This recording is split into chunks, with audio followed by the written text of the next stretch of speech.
Make yourself comfortable and come listen to the story.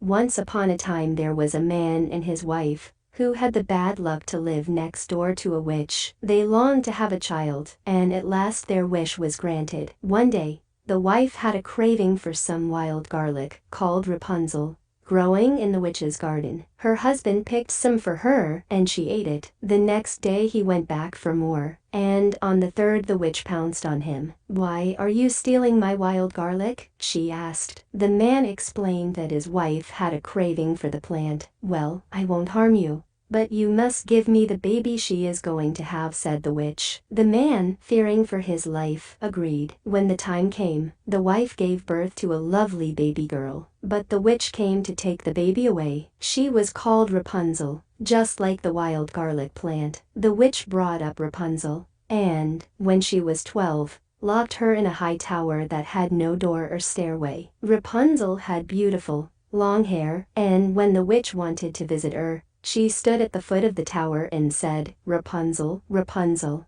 let down your hair, that I may climb without a stair." And then she would climb up Rapunzel's hair. Years later, a prince was riding by the tower when he heard beautiful singing. He saw a lovely young woman at the window. Then he heard the witch's rusty voice calling, and watched her climb up the cascade of hair. The next day, the prince came back and called out, "Rapunzel, Rapunzel, let down your hair, that I may climb without a stair." Rapunzel lowered her hair as usual, but how surprised she was to see the prince. After that he came to see her every day, and soon they were in love. The prince promised to bring silk so that Rapunzel could weave a ladder and escape from the high tower. But one day, silly Rapunzel said to the witch, "I wonder why you are so much heavier than the prince. It never hurts my hair so much when he climbs up to visit me." Snip, snap. The witch put an end to Rapunzel's romance by cutting off her lovely, long hair. How sorry Rapunzel was for her foolishness. The witch spirited Rapunzel away and left her in a desert, where the poor girl wandered around, lost and alone. She had lots of time to feel sorry for letting the witch know she had a prince visiting her. Meanwhile,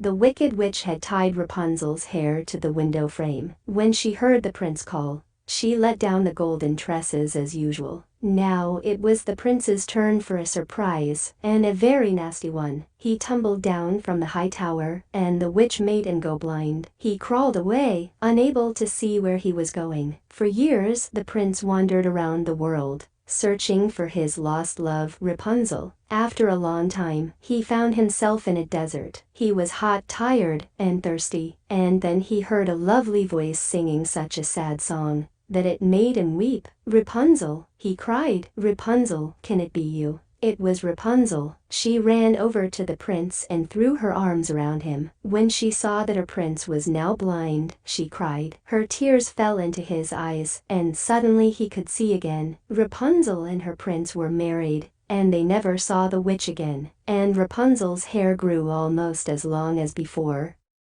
Thank you for listening to the story, and see you soon.